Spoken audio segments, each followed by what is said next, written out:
उतना ही आपका जीवन कल्याण होगा।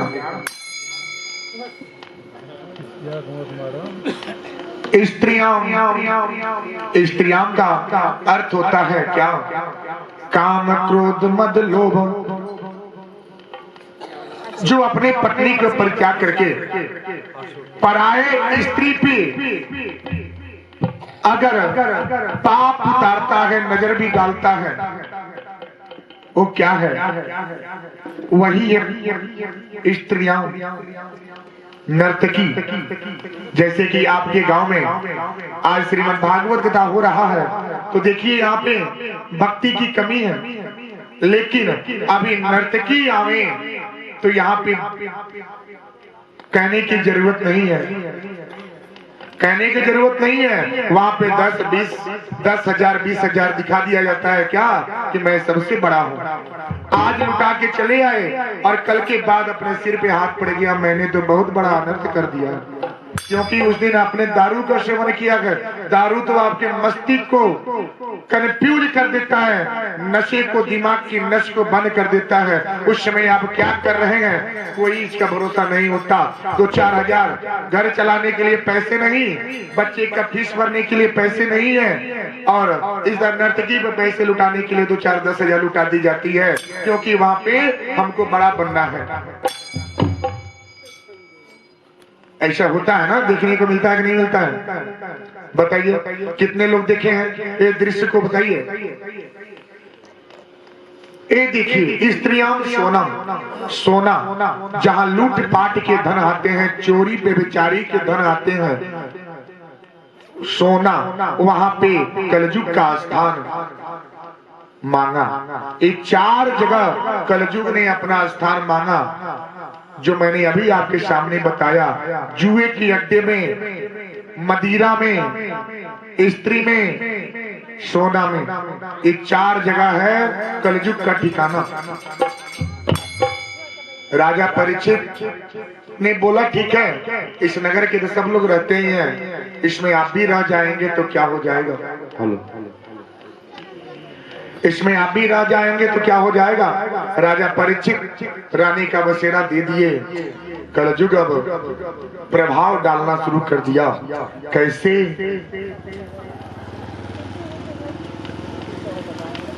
प्रभु का ध्यान कर लो, जीवन अपने कृत्य कर लो। प्रभु का ध्यान कर लो, जीवन अपने कृत्य कर लो। प्रभु का ध्यान, मीठा मीठा थाली दीजिए। यहाँ पे बैठे हैं किस लिए? कुछ पाने के लिए। चुपचाप बैठे, बिना मांगे कुछ मिलेगा नहीं। बिना मांगे कैसे मिल सकता है? जब तक आप भगवान के सामने नहीं दिखाएंगे। ये आपको सिर दिए हैं, ये आंख दिए हैं, ये कान दिए हैं, ये हाथ दिए हैं। क्यों? इतना बड़ा शरीर है, 3.5 हाथ का शरीर आपके पास खड़ा है, एक टेंट की तरह खड़ा है। क्यों? क्योंकि भगवान ने आपको सिर दिए, हाथ दिए जोड़ने के लिए, और सिर दिए झुकाने के लिए, नैन दिए ध्यान करने के लिए कि ये भक्तों ध्यान कर लो और अपने जीवन को कृत्य कर लो। कलयुग में केवल यही तो अधिकार है।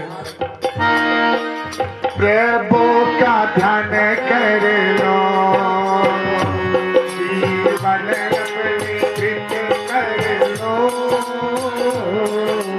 प्रभु का ध्यान कर लो, जीवन अपने कृत्य कर लो। प्रभु का ध्यान कर लो, जीवन अपने कृत्य कर लो। प्रभु का ध्यान कर लो, जीवन अपने कृत्य कर लो। हाथ जोड़ के विनती करते रहिए, घर पे धूपबत्ती अगरबत्ती जलाते रहिए, प्रभु का ध्यान करते रहिए। कुछ नहीं मिला अपने मन को जाहिर कर दीजिए। अपनी मन को उनको समर्पण कर दो,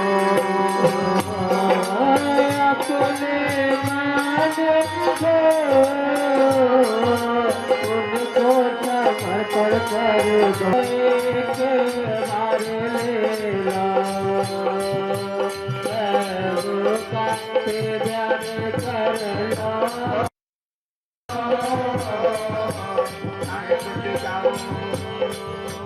चाहे तुझे जाओ मथुरा वृंदावन में कांगना प्रभु नहीं मिलेगी जय कवि जाओ ब्रज का आगरा प्रभु नहीं मिलेंगे भक्ति आगरा प्रभु के जन्म गया प्रभु मांगे प्रभु धन किए हरे प्रभु के मंद में राम जी सदा गए प्रभु के दर्शन आ गए नीति न आए प्रभु पंच लिख हरि को प्रभु के ये हरे करे नीत नाय प्रभु हर चंद लगे प्रभु के मंद याद जमाया प्रभु गिरधर की याद जमाया प्रभु गिरधर की और चलताया गिरिधर जी को लगाया मेरे राधा रमण होए मेरे बाके बिगाड़ी मेरे राधा रमन हरे होए मेरे बाके बिहारी होए मेरे राधा रमण हो मेरे बाके बिगाड़ी मेरे राधा रमन को मेरे बाके बिहारी को मेरे राधा रमण हो मेरे बाके बिगाड़ी मेरे राधा रमन हो मेरे बाके बिहारी हो प्रभु जी मेरे बस में आ गए मेरे दिल पर बोलो हरे कृष्ण बोलो हरे कृष्णा प्रभु जी की छवि जी छवि आके बस गई बोलो हरे कृष्णा बोलो हरे हरे कृष्णा बोलो हरे कृष्णा बोलो हरे कृष्णा बोले वृंदावन बिहारी लाल की स्कंद महापुराण की ऐसे एक ही मंत्र है जो आपको बहुत सागर से पार करेगा। आज भक्ति की मार्ग बहुत अच्छी लग रही है देखने में। ठाकुर जी पूरी कृपा मिले इस नगर को। आज जो मिलेगा वो कभी नहीं मिलेगा। राजा परीक्षित ने उनको दे दिए, जगह दे दिए। इधर जो पहले जो राजा थे विवाह करने के लिए उन्होंने ठाना अब विवाह तो बोले क्या, हमको 2-4 साल हम छोड़ देंगे, जब एक बड़ी होगी तभी हम लेके जाएंगे। ध्यान दीजिएगा ये कथा कहाँ पे है। अब उन्होंने विवाह रचा लिए लेकिन बिना देखे हुए विवाह कर लिए। पहले के समय में ऐसा ही होता था, पूरे पल्लू होते थे और पल्लू होने के बाद पर्दे करके सिंदूरदान होता था ना। और आधुनिक युग में देखिए, आधुनिक युग में क्या है, आपको आगे खड़ा कर दी जाती है, उसको जयमाल पहनाया जाता है। जो मर्यादा सास ससुर अपने घर पे दिखाते थे वो सारी दृश्य आपको यहाँ पे देखने को मिल जाता है। तो क्या चीज की मर्यादा रह गया? मर्यादा तो खो गया। जो मर्यादा में रखने का तो मर्यादा खो गई। आज नए जमाने के हिसाब से नए तरीके से लोग विवाह करते हैं और पहले पर्दे में रख के विवाह होता था। पहले 2-4 10-20 लोग बराती चले गए, इज्जत होती थी, उसको सत्कार होता था। नीचे बैठा करके एक साथ बैठा करके भोजन कराना, एक साथ उनका पत्तल लेना और एक साथ सत्कार करना। पहले के जमाने में, पहले के समय पे, आज के 20 साल पहले 25 साल पहले जाइए कैसे सबकी पांव धुलाई होती थी। कोई मेहमान अगर आ जाता तो उसकी पांव धुलाई होती थी कैसे। और उनकी सास है, अगर दामाद जी पहुंच गए तो पहुंच जाती है क्योंकि उन्होंने पांव पकड़ा है।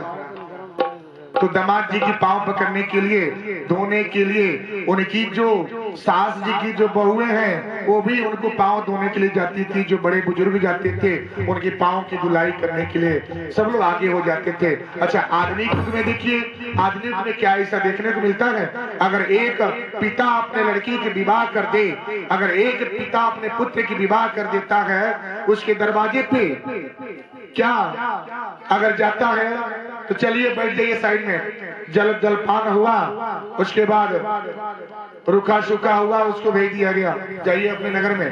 कोई कदर नहीं है। पहले के जो ससुर होते थे वो क्या साल में 2 साल 3 साल 4 साल बीत जाते थे बहू के घर पे जाने के लिए, बहू के घर पे जाने के लिए बीत जाते थे, लेकिन फिर भी नहीं जा पाते। उसके बाद आधुनिक युग में देखिए, हर 2 महीने के बाद चलो चलते हैं बहू के मायके, चलते हैं, देखते हैं वहां का हलचल कैसा है। चलो 2 महीना बीत गया तो हलचल लेके हमें, वहां पे कोई कदर नहीं है, लेकिन फिर भी बार बार जाने की आती है, तो ये मर्यादा के बाहर हो गया, जो संस्कार के बाहर है, किसी शास्त्र में नहीं है। आप अपना प्रतिष्ठा आप अपने हाथ से ही धो रहे हैं, तो उस प्रतिष्ठा को बनाए रखिए। हम अभी कुछ दिन पहले हम गए थे अपने यूपी प्रांत, जो रामकोला धाम के नाम से जाना जाता है। आप लोगों ने रामकोला धाम गए हैं ना? रामकोला गए हैं, देखे होंगे। उस नगरी में वहां पे जाने के बाद वहां की जो जजमान और पूरा परिवार जो थे, सुबह सुबह कौन है कौन नहीं है, सुबह 4 बजे उठना और उठ करके गए। अभी कितना दिन हुआ, अभी गए 21 तारीख को, अभी महीना दिन भी नहीं पूरा हुआ। 21 तारीख को वहां पहुंचे, सब लोगों ने थाली और एक पीतल का जल भर करके सबकी पांव धोते थे। उनकी सारी पूजा ब्राह्मण की सेवा में लग जाती थी। जो ब्राह्मण को पूज लिया, जो ब्राह्मणों को पूज लिया, जो गौ को पूजा, वो सारी देवी देवताओं को मान लिया। वो सबको सारी देवी देवता उनके घर पे वास करेंगे। अब वो संस्कार बरसों के बाद देखने को मिला उस नगरी में, जो काफी वर्षों के बाद एक दृश्य जो लुप्त हो गई थी, वो आज उस दिन देखने को मिला। पांव, जो मेहमान आते हैं उनको पांव की धुलाई होती है, उनका चरण स्पर्श करके उनके घर के चारों तरफ छिड़काव किया जाता है कि इनकी पांव से उस घर के सारी दुख दरिद्रता क्या हो दूर हो जाए। राजा विवाह तो कर लिए, 4 साल के बाद जब लेने आए तो उनको डोली जाता था। डोली कहार भी होते थे,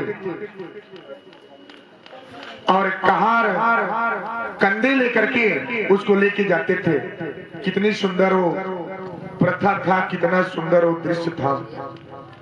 जो पहले की माताएं आई हैं उनको बड़ा बड़ा एक बना हुआ लकड़ी का बॉक्स आता है, देखे होंगे, काठ का, आपका लोखंड का बना हुआ, लोहे का बना हुआ बाकस। और उस समय की जो माताएं जो लेके आई हैं वो बाकस, ये बाकस गल जाएगा, टूट जाएगा, लेकिन वो नहीं टूटेगा। कई पीढ़ियां उस पे जाएगा फिर भी नहीं टूटेगा। सोचिए कितनी वो शक्ति है, कितनी वो प्रथा है, उसमें प्रेम है, प्रेम से रखा गया है। विवाह हो गया, डोली से वो मुर्गी वो चली गई और बैठ करके कहार से बोला गया था कि इसको चुप्पे से इनके कमरे तक ले जाइएगा। और राजा से बोला गया क्या, अभी आप 2-4 साल इनके पास नहीं जाएंगे, इनके पास बैठना नहीं है, इनसे बातें नहीं करना है। सोचिए कैसी प्रभु की लीला है। अब वो अपने कमरे में वो मुर्गी चली गई और राजा अलग अलग कमरे में बैठते थे, सोते थे। वो रात को जब मुर्गी ब्रह्म मुहूर्त होता था, 3 बजता था, चलने की आवाज आती थी और अपने पाँव में कपड़े जो उनकी माँ ने बांध दी थी कि घर की अगर लिपाप करना है, पोछा लगाना है तो जल में डुबा करके आप चलते जाइएगा, पोछा लगता जाएगा। देखिए कितनी सुंदर उस प्रथा है, कितनी सुंदर ज्ञान है। माँ ने उनके पाँव में छोटा सा कपड़ा ही बांध दिया था, बांध के रख दी थी कि जाएगी तो इसको पोछे की जरूरत पड़ेगा, कोई देख लेगा तो क्या होगा। वो एक खिड़की के सहारे निकल जाती थी और आंगन को पोछा मार करके फिर से खिड़की के सहारे उस कमरे में चली जाती थी। जब मुर्गी को इतना ज्ञान हो सकता है तो हम तो इंसान हैं, तो हमको अपने मर्यादा में क्यों नहीं रहा जाता? हम अपनी मर्यादा क्यों खो रहे हैं? वो मुर्गी प्रतिरोज का दैनिक क्रिया था। एक बार राजा ने जिक्र कर लिया, जब 3 साल का समय आ गया, राजा ने जिक्र कर लिया क्या कि आज हम इनको देखेंगे। और उन्होंने दरवाजा खोलने की आवाज आई और इधर मुर्गी अब रो रही थी, इधर मुर्गी बैठ करके रो रही थी। आज क्या होगा? आज तो राजा हमको देख लेंगे, हमारी जीवन नरक बन जाएगा। राजा जिक्र कर लिए उस शहर में अगले दिन जाने का था। 3 बजे अगले सुबह में वो मुर्गी उठ करके वो जा करके एक घने जंगल में बैठ करके रो रही थी। सोचिए कितना बड़ा दुख है, कितना दुख है उसको कि पति भी अगर हमको देख लें कहीं छोड़ दें। आज के समय में क्या लोग देखते हैं? शरीर की सुंदरता देखते हैं, मन की सुंदरता नहीं देखते कि मन कितना पवित्र है, कितना सुंदर है। शरीर सुंदर है, अरे ये जो शरीर है आज सुंदर है, कल तो गल जाएगा, कल तो आपकी वही शरीर जोरी पर जाएंगे और आप भी उसी जगह पे पहुंच जाएंगे। तो शरीर की सुंदरता नहीं देखा जाता, मन की सुंदरता देखा जाता है मेरी माँ।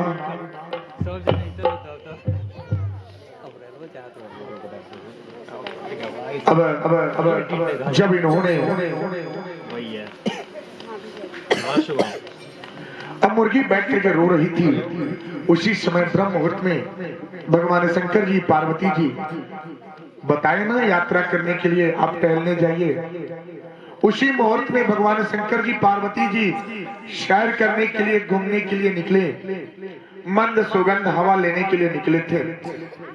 बोलते हैं कि सुबह का जो स्वप्न होते हैं सत्य होते हैं, क्योंकि उसमें देवताओं का वास होता है।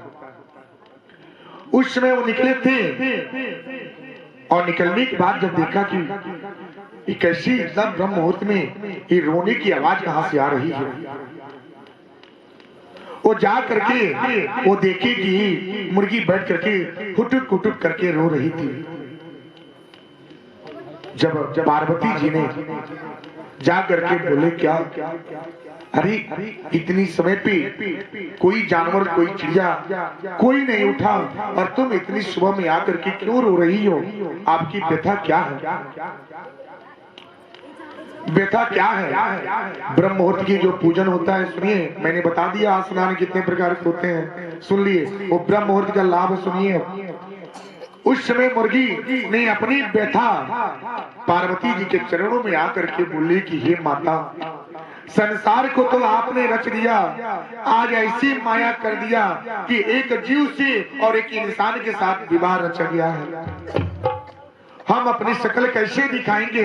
आज उनको देखने का समय है, 3 साल पूरे हो गए और आज देखने का समय है। अपनी शक्ल उनके सामने कैसे लेके जाएंगे? उन पे क्या बीतेगा? जिन्होंने मेरी पायल की आवाज सुन करके जो विवाह रचा लिए, तो शक्ल देखेंगे तो सोचिए उनके अंदर कितनी पीड़ा होगी। पार्वती जी के मन में पिघल गया, करुण शब्द सुने।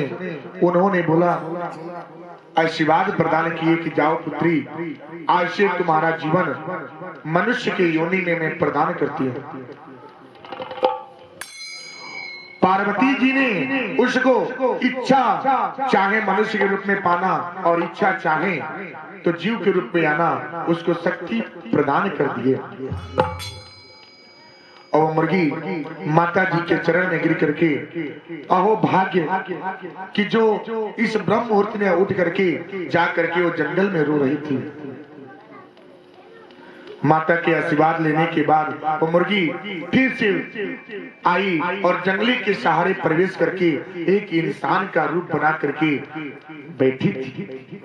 सुबह सुबह का समय था। राजा जब दरवाजा खोलने की बारी आई, दरवाजा खोले तो इतनी सुंदर मनमोहक उनका रूप था कि रूप को देख करके उनका हृदय प्रफुल्लित हो गया। इतना सुंदर शक्ति प्रदान हुआ कि ऐसा लगता है कि मानो कोई देवलोक से अप्सरा उतर करके आई है।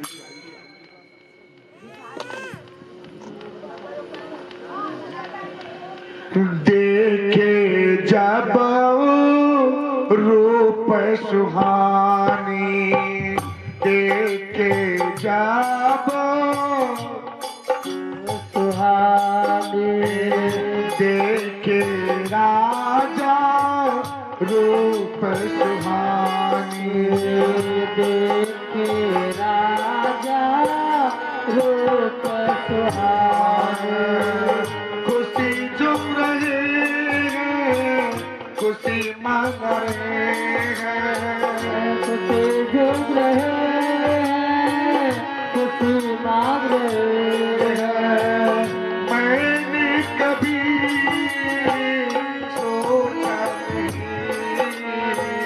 शुरू हो रही है भक्ति कहानी, शुरू हो रही है भक्ति कहानी। कहीं गए धूप, कहीं गए पानी, शुरू हो रही है भक्ति कहानी। शुरू हो रही है भक्ति कहानी। अब राजा जब दरवाजा खोले तो उनके रूप को देख करके मनमोहक हो गए और पूरे नगर में उन्होंने ढोल बजवा दिए कि आज हमारी शादी है और शादी में सबको आना है। और सब लोगों, पूरे गांव के जितने भी नगरवासी थे सब लोग आए। शक्ति ऐसी होती है तो ब्रह्म मुहूर्त का जो लग्न होता है उस लग्न का प्रभाव बहुत ही दुर्लभ होता है भक्तों। ना मुर्गी ब्रह्म मुहूर्त में गई होती, ना उसको इच्छा वरदान मिला होता। सोचिए, इस ब्रह्म मुहूर्त का पालन सब लोग करें और सब लोग अपनी मनोकामना सिद्ध करें। इधर राजा परीक्षित जब इनको वरदान दे दिए, रहने का ठिकाना हो गया। सबसे पहले सोना। राजा परीक्षित के घर पे जब पांडव ने जब कौरवों का वध किया, उस समय से भीमसेन ने कहीं से जरासंध का मुकुट ला करके घर पे रख दिया था। अब वो मुकुट राजा परीक्षित ने अपने सिर पे रखा और रखने के बाद कलयुग का सबसे पहला प्रभाव राजा परीक्षित को पड़ा और उनके मस्तिष्क को भ्रमित कर दिया। राजा परीक्षित मुकुट पहन करके जब नगर निकलते हैं, जो एक जीव का हत्या नहीं किए, जो एक चींटी का भी हत्या नहीं किए, उस दिन उन्हें हजारों जीव जंतु का हत्या कर दिए, शिकार किए, कितने जीवों की हत्या कर दिए। और जब लौट रहे थे सायंकाल दिवस में, तो सम्मिक ऋषि के आश्रम में गए, जहाँ सम्मिक ऋषि ध्यान में लगा करके बैठे थे। उनके पुत्र श्रृंगी ऋषि थे। जब राजा परीक्षित आश्रम में जाकर के बोले कि हे महाराज, आप ध्यान तोड़िए। राजा परीक्षित के 2-3 बार कहने से उनकी ध्यान नहीं टूटी। उनको लगा कि ये हमारा अपमान कर रहे हैं। उन्होंने कहीं चिल्ला करके मरा हुआ सांप उनके गले में डाल दिए। जब सांप गले में आ गया, सारे दृश्य उनके पुत्र श्रृंगी ऋषि देख रहे थे। ये दौड़ करके आए। आने के बाद उन्होंने अपने पिताजी के गले से मरा हुआ सांप उतार करके बाहर किए, गले से बाहर कर दिए। और राजा परीक्षित को बोले कि हे राजन, बाल अवस्था मिथ्या गई न देव ऋषि वाणी, ध्यान दीजिएगा, कभी झूठा नहीं हुआ है। ऋषि और देव की वाणी कभी वापस नहीं आया है, उसका निदान हुआ है। बोला जाता है क्या कि ये ऋषि महात्मा है, इनको अपमान न करो। गौ गंगा का अपमान नहीं की जाती है। जिस दिन गौ और गंगा का अपमान हो गया, जिस दिन गौ गंगा ब्राह्मण का अपमान हुआ, उस दिन परले हो जाएगा, कलयुग काम तो हो जाएगा। जब देख लिए, देखने के बाद उन्होंने स्थापित कर दिए क्या कि हे राजन, जिस अहंकार में आप चल रहे हैं, ये अहंकार, जिस अहंकार से आपने मरा हुआ सांप मेरे पिताजी के गले में आपने डाल दिया, एक दिन समय, ये 7वें दिन यही जो सांप है, यही सांप आपको तक्षक के रूप में बनेगा और आपको डसेगा, डसने से आपकी मृत्यु हो जाएगी। राजा परीक्षित उस समय कुछ नहीं सूझा ना, क्योंकि अहंकार था। अहंकार कभी मत करो, अहंकार ही सबसे बड़ा शत्रु होता है। राजा परीक्षित ने अब घर पे आए, अपने महल में प्रवेश किए, अपना जो ही मुकुट निकाला, तो ध्यान आया क्या कि मैंने तो बहुत बड़ा अपमान कर दिया। मैं जो अपने हाथों से अपने पैर के तले से एक चींटी, एक जीव जंतु, चींटी, किसी जीव जंतु का हत्या नहीं किए। एक छोटी सी जीव होता है जिसको आप अपने भाषा में, देहाती भाषा में कुछ ही बोलते होंगे, लोग बोलते हैं देखिए चींटी को झाग जा रहा है, चींटी। वो चींटी का जो हत्या नहीं किए, उस हत्या उन्होंने हजारों चींटी की हत्या कर दी। अब जब इन्होंने ऐसे दृश्य को जब देखा, सोच में पड़ गए, और सोच में पड़ रहे हैं क्या, मेरा मन अब कितना दुखी है, बस प्रभु का ध्यान आती है। अब उनके मन में यही भाव आ गया कि कौन ऐसा मार्ग अपनाए, कौन ऐसे मार्ग को अपनाए कि जिससे हमारी प्रायश्चित हो, कोई ऐसा व्यक्ति मिल जाए जिससे हमारी प्रायश्चित हो जाए।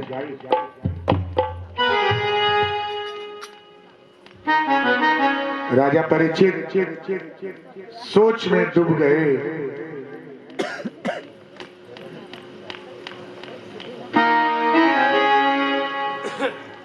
जैसा मैंने सोचा नहीं, ओ गड़ी आज सिर पे पड़ी, आ गई आ गई आ गई आ गई घड़ी, आ गई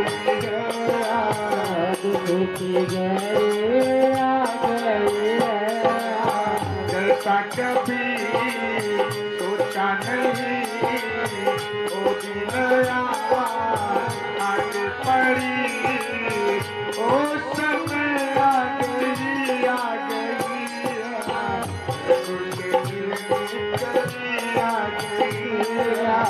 सबसे मिलने गरिया गरिया, सबसे मिलने गरिया खाली दीजिए, मिलने गरिया गरिया। ऐसा लगता है क्या जैसे कि आपके, ऐसा लगता है क्या अभी पास में, क्या पास में आपके चूल्हा जलता है, जो हमने आज कितने दिनों के बाद इस दृश्य को देखा है। लमसम 15-20 साल के बाद मैंने दृश्य देखा कि आपके नगर में ऐसे सुंदर दृश्य को देखने को मिला। ऐसा सुंदर दृश्य मैंने देखा और एक भाव इतना सुंदर लगा कि आज भी नगरी में अभी भी जीवित है, ये देखने को नहीं मिलता।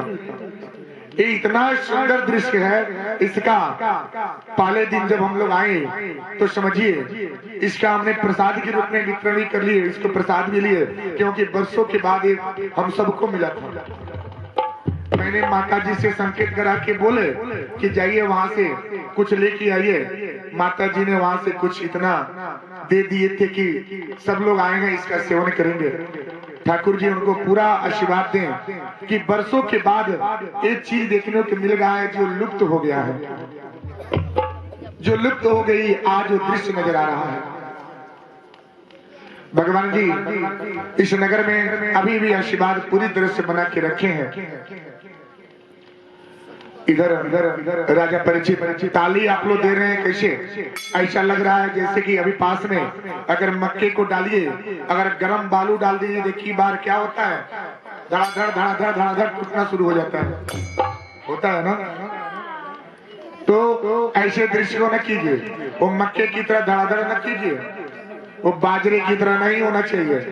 बाजरे की आवाज भी ऐसा ही पट पट करके आता है, तो बाजरे की आवाज को परित्याग कीजिए और सुंदर मीठे भोजन, जैसे आप भोजन बनाते हैं, जैसे भोजन में अच्छे से मात्रा से नमक डालते हैं, जल डालते हैं, मात्रा से चावल डालते हैं, उसी तरह भजन होता है। भावेश भोजन भावेश भाजन भावेश भोजन भावेश भाजन भावेश भोजन भावेश भाजन भावेश भोजन भावेश भाजन तब जाके मिले हरि कृपा श्याम जी के, तब जाके मिले हरे कृपा श्याम जी के। अच्छा ताली लोग कैसे मारते हैं? कोई ऐसा ऐसा ताली मारता है ना ना ना, ऐसा ताली नहीं मारना चाहिए, इसमें दोष होता है। भगवान के सामने बैठे हैं तो देखिए दोनों हाथ एक पास होना चाहिए, इससे मिला करके परस्पर होना चाहिए कि ये कितना प्रेम है कि भगवान के सामने हाथ जोड़ के विनती करते हैं सब कुछ। कोई ऐसा करता है, ऐसा ताली नहीं कीजिए, ऐसा लगता है कि तंबाकू कहीं लिख रहा है।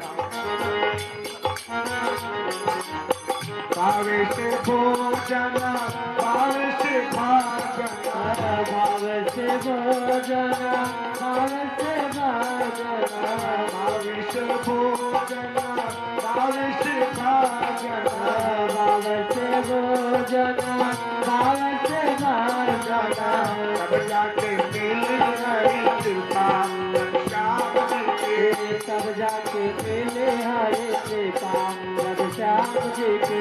तब जाके मिले हरि कृपा श्याम जी के। तब जाके मिले हरे कृपा श्याम जी के। राधे श्यामा बोलो कृष्ण कृष्ण बोलो, राधे श्याम बोलो कृष्ण कृष्ण बोलो, राधे श्यामा बोलो कृष्ण कृष्ण बोलो, राधे श्याम बोलो कृष्ण कृष्ण बोलो। अपने से आए कृष्ण राधे श्याम जी, अपने से आएंगे कृष्ण राधे श्याम जी के।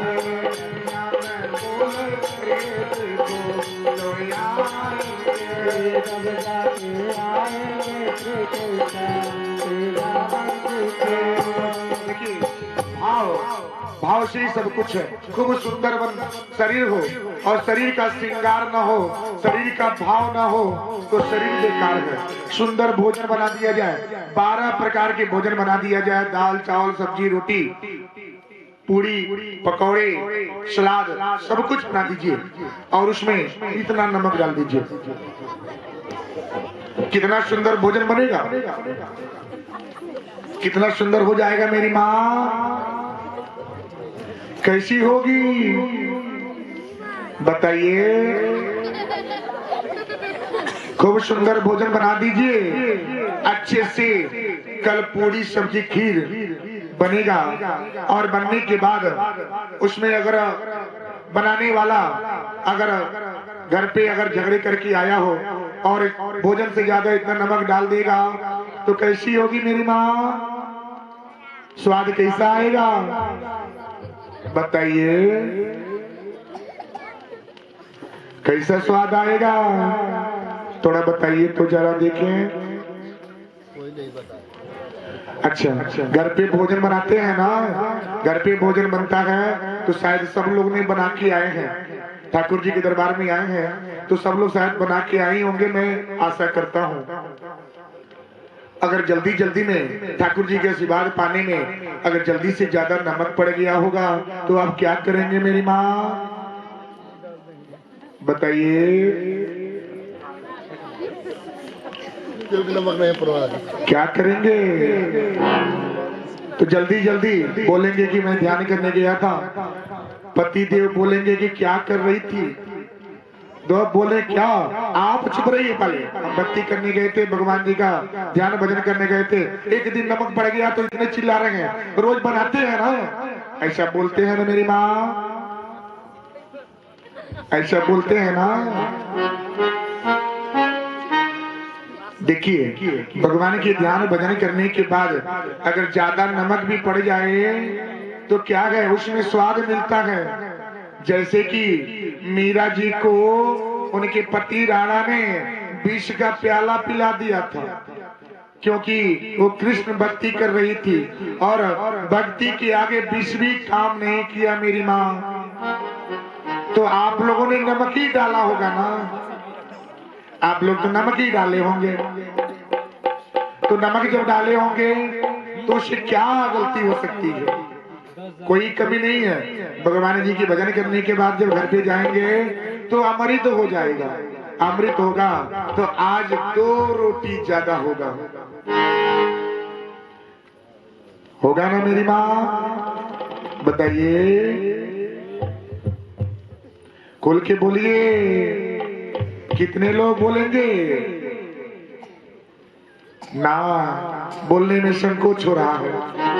देखिए भगवान जी की भक्ति में कभी भी विष का प्याला भी हो जाए, अगर भक्ति मिल जाए तो क्या होता है, वो अमृत हो जाता है। अब राजा परीक्षित अब चल देते हैं कहां पे, अपने पाप धोने के लिए कोई ऐसा व्यक्ति मिल जाए जिससे पापों की प्रायश्चित हो। अब राजा परीक्षित निकल गए, नगर निकल गए, सबसे पूछ रहे हैं कि कोई ऐसा मिले, कोई ऐसा विद्वान मिले, ऐसा कोई योग्य मिले जो हमारी पापों की प्रायश्चित करे। राजा परीक्षित ऐसी भावना को सोच रहे हैं, आंखों में आंसू आ रहा है, रो रहे हैं। प्रभु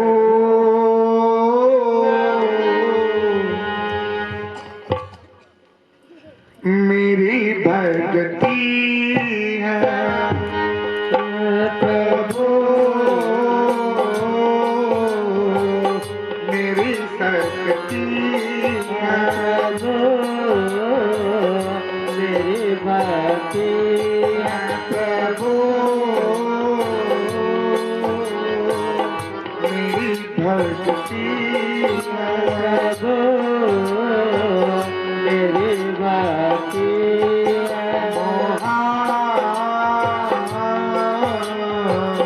मेरी जिंदगी मेरी जिंदगी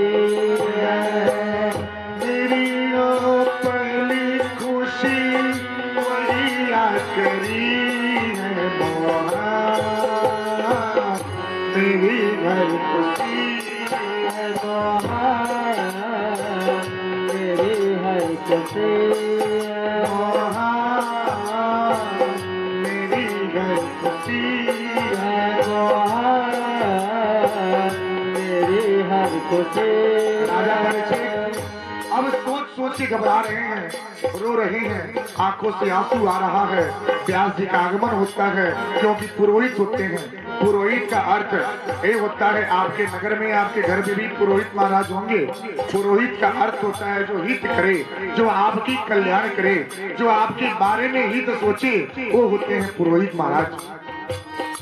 राजा परीक्षित के घर पे पुरोहित में व्यास जी थे।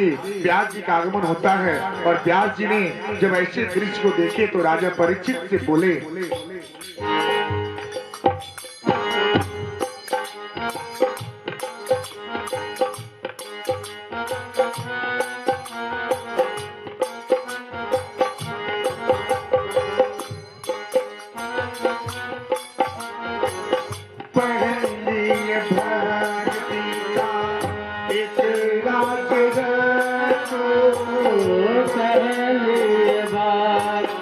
का एक राज है तो बदली भक्ति का एक राज है तू पहली भक्ति का एक राज है तो टूटने से ना टूटे ओ पाप है तो टूटने से ना टूटे आस है तो मोहन मेरी पहली भक्ति वही आखिरी है मोहा मेरी हर खुशी है मोहा मेरी हर खुशी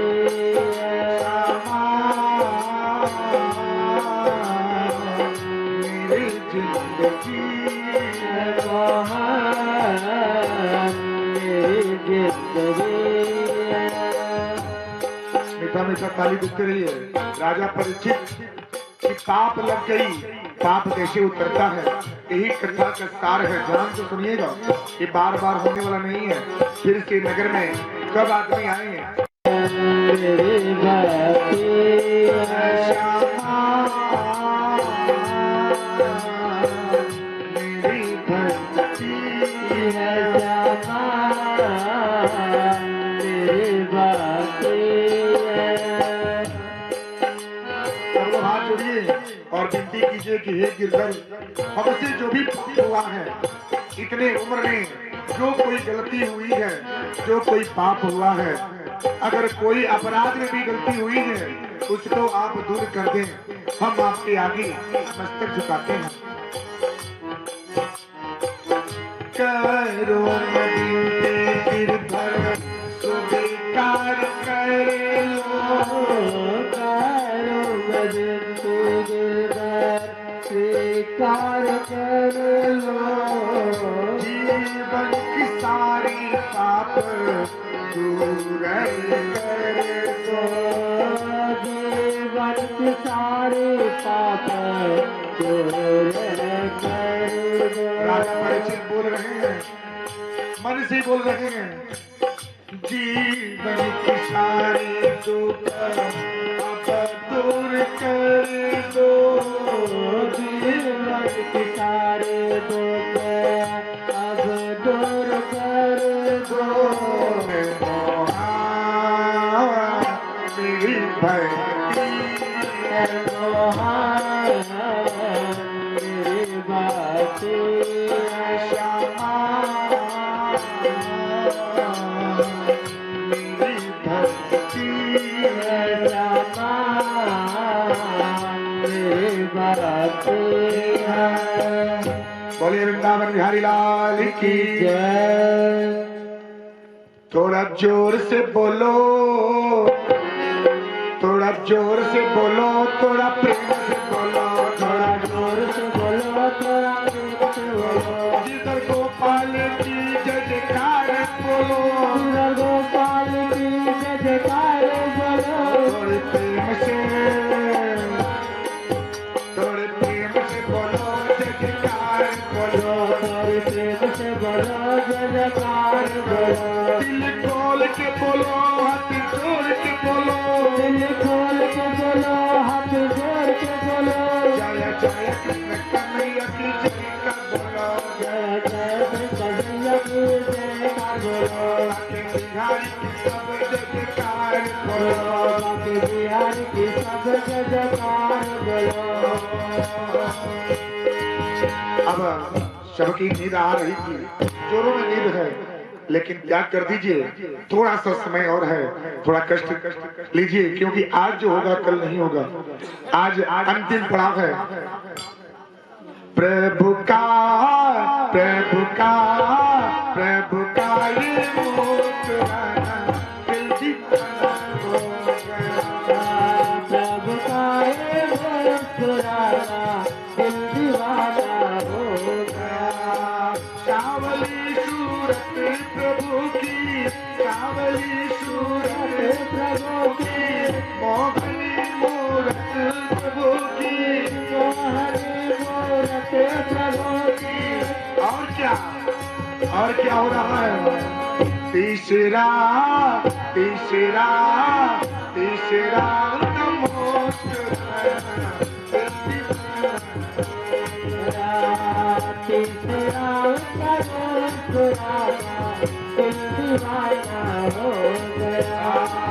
चलो हंसते रहे और प्रभु के दरबार में अपने को जताए कि मैं अभी हूँ। घबराइए मत महाराज जी, हम थके नहीं हैं, घबराइए मत, अभी हम हैं, अभी हम सुनेंगे। राजा परीक्षित जब दुख को जाहिर किया, व्यास जी ने बोले कि महाराज आप चिंतित क्यों कर रहे हैं? हमारा एक पुत्र है जिसका नाम सुखदेव है, वो नर्मदा नदी के तट पे अपना कुटिया बनाकर बसेरा करिए। आप उन्हीं के पास जाइए, वही एक ऐसे हैं जो आपके पापों की प्रायश्चित कराएंगे। राजा परीक्षित अब चले गए, अब वहां पे जा रहे हैं, जा करके सुखदेव जी के पास चरण गिर गए और बोले कि महाराज आप क्या करें, हमारे पापों की प्रायश्चित करें। सुखदेव जी ने बोला कि आप तो चक्रवर्ती सम्राट हैं, आपने क्या ऐसा कर दिया, कौन सी ऐसी पाप लग गई? राजा परीक्षित ने सारी व्यथा बताया। उन्होंने बताया कि महाराज इसका एक ही उपाय है कि श्रीमद् भागवत कथा का रसपान करना। अगर साप्ताहिक श्रीमद् भागवत कथा का रसपान करेंगे तो आपको पापों की प्रायश्चित होगी। अब राजा परीक्षित के मन में जीव आया, उन्होंने बोला कि महाराज सिर्फ मुझे श्रीमद् भागवत